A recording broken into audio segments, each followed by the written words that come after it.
Have a drink or whatever you did. You and Herschel ride home and you start talking, wild stuff. You know what I mean? So that theory, that alone, I just felt, and he could have took it himself, but it was always somebody was there, somebody put something in his drink, and that's what happened. So it's crazy, you know what I mean? It's crazy, the way that jumped off, and it shouldn't have. Once we get more into it, there are so many different things that could have been avoided to not have this tragedy happen. First of all, so he goes on the ward. Once they do the cast, he goes on the ward. He's kind of still, acting, still doing things with like this running water. And there was another patient there. I'm going to read it so it can make sense.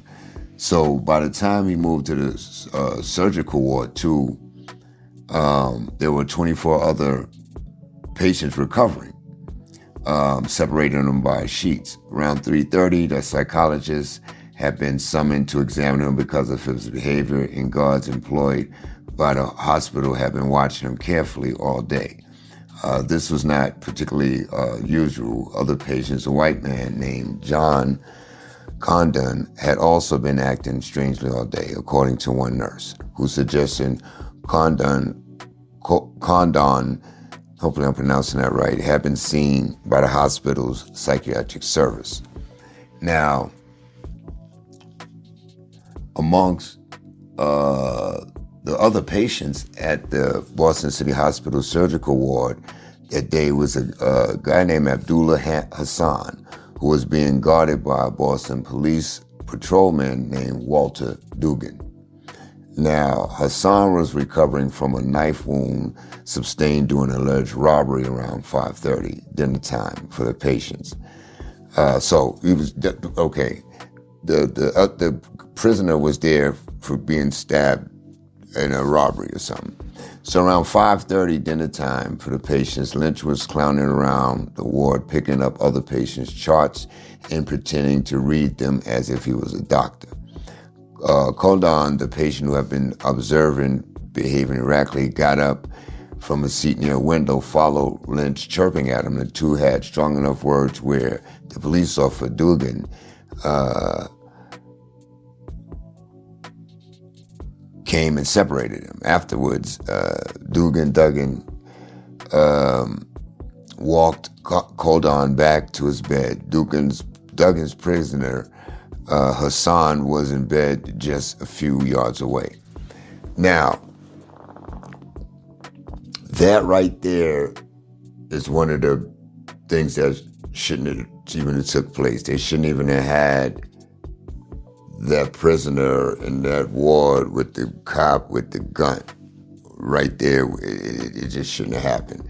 And the reason it happened, and I believe this is from Carly and Eli's research, was the nurse.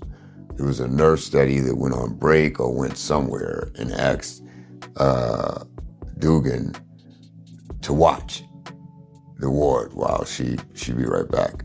So, come on. You know what I'm saying? Excuse me. So, a bit later, Lynch was annoying a nurse again by pretending to be a doctor. This time he was counting the push cart. When she asked him to stop, Lynch tried to push the cart out of the room, which at one point, Condon came back and squared up to fight Lynch again.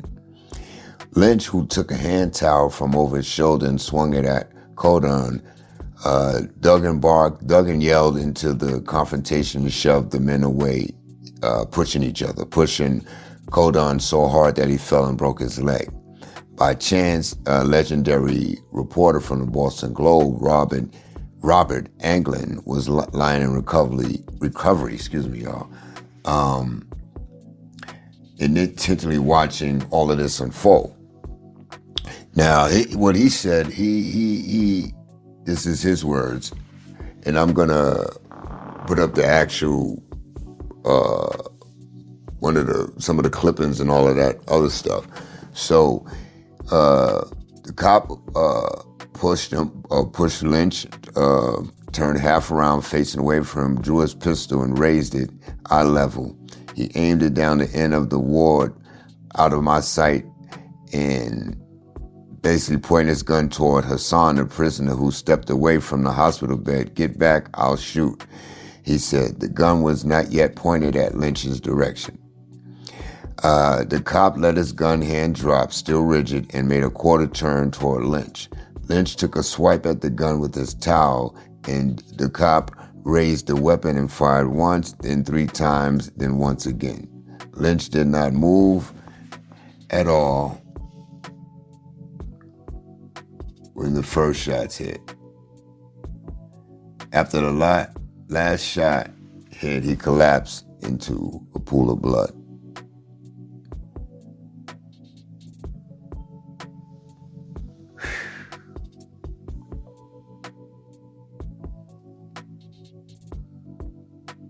Patients and hospital staff looked on. Another man in the ward, 61-year-old Edward Crowley, the father of a Boston police officer, was hit by one of the bullets. That was crazy. So the guy was just shooting. The nurse attempted to attend my cousin, but the cop, gun still drawn, screamed at her to keep away, right then and there. Now, you got a dislocated shoulders. The shoulder, your arms behind your back. You got one good arm. That's it. You want one good arm. You got a towel and one good arm. One shot, but you're gonna shoot 3-4 times. And then when nurses try to help, you won't let them. Come on, man. That's some bullshit, big. Some fuck shit. He actually screamed at her to keep away. The nurse told the cop she thought Lynch was dead, but he insisted that the motionless figure lying in a pool of blood was still somehow dangerous.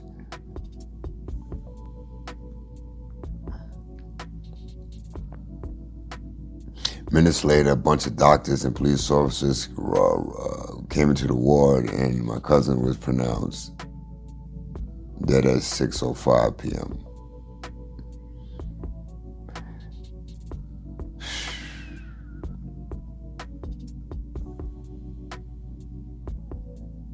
It's crazy. There was witnesses. It was a diagram. It was so bad that you had their own hospital workers. A lot of them walked out because they were trying to boycott and trying to make a change where no guns should even be on certain wards, man. That shouldn't be.